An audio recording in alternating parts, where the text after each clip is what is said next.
19,000 চাকরি প্রাপক যোগ্য অবশেষে মানল এসএসসি। কিন্তু এতদিন চুপ ছিল কেন তারা আগে হাইকোর্টে তারা পেশ করেনি। 19,000 নিয়োগ বৈধ, তালিকা রয়েছে সুপ্রিম কোর্টে, জানিয়ে দিল এসএসসি।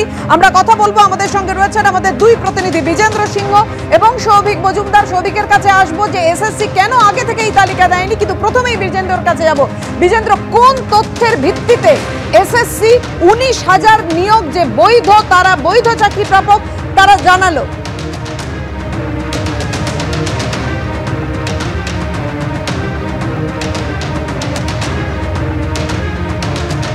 দেখবেন কি এটাতে কোনো অনিয়ম হয়নি। তারা মূলত বলছেন কি যে ডেটাটা ওএমআর শিটের রয়েছে নাইসার কাছে, সেটা যেটা সিবিআই সিজ করেছিল সেটার বেসিসে এবং কিছু তাদের কাছে মেরিট লিস্ট রয়েছে, দুটোকে ম্যাচ করার পর তারা প্রুভ করে দেবেন কি এই 19,000 যে চাকরি রয়েছে তারা বৈধ রয়েছেন এবং তাদেরকে তাদের চাকরিতে রাখা উচিত। বাকিদের চাকরি যাক, তারা সেটা ডিফেন্ড করছেন না। আজকে সুপ্রিম কোর্টে এই কথাও তারা বলেছেন কি যারা অনিয়ম করে চাকরি পেয়েছেন বা যারা র্যাঙ্ক জাম্প করে উপরে চাকরি পেয়েছেন বা যারা ব্ল্যাঙ্ক শিট দিয়ে চাকরি পেয়েছেন বা যারা প্যানেলে ছিলেন না এবং তাদের চাকরি হয়েছে তাদেরকে তারা ডিফেন্ড করছেন না। এবং আরও একটা কথা তাদের তরফ থেকে বলা হয় কি ক্লাস 9, 10 এবং 11, 12 যে টিচারদের রিক্রুটমেন্ট হয়েছিল সেখানে অনিয়ম কম হয়েছে, তুলনামূলক গ্রুপ সি এবং গ্রুপ ডিতে বেশি হয়েছে। সেক্ষেত্রে টিচারদের ক্ষেত্রে কিছুটা সওয়াল আজকে এসএসসি করেছে।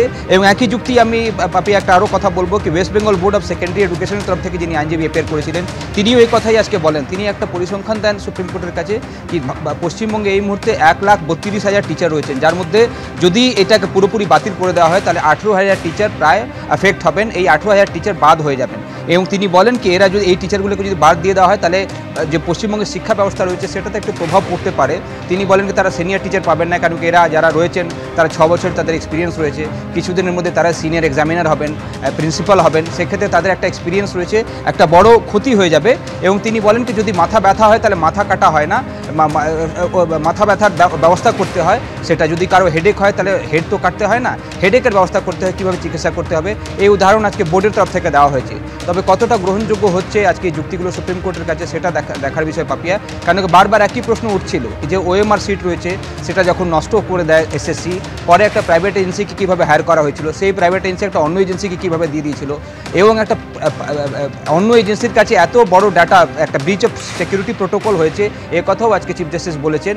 এবং এই অনিয়মটাকেই সবথেকে বড় গুরুত্বপূর্ণ এখন সুপ্রিম কোর্ট জোর দিচ্ছে কি একটা প্রাইভেট এজেন্সিকে হায়ার করা হলো যারা ওএমআর সিটটাকে স্ক্যান করতে এসেছিলেন, তারপরে আর এসএসসি সার্ভারে এইসব ডেটা নেই, একটা অন্য কোম্পানির সার্ভারে এই ডেটাগুলো রয়েছে এবং সেই ডেটাগুলোর কোনো ভ্যালিডিটি আছে কিনা বা কোনো একটা ফ্রড হয়েছে কিনা তা সেটা নিয়ে একটা সন্দেহ রয়েছে। এখন দেখতে হবে পাপিয়া, লাঞ্চের পর আবার হিয়ারিং স্টার্ট হবে এবং তখন আরও কী কী যুক্তিগুলো আসছে। একদম দ্বিতীয় পর্যায়ের শুনানির দিকে আমাদের নজর থাকবে। এবং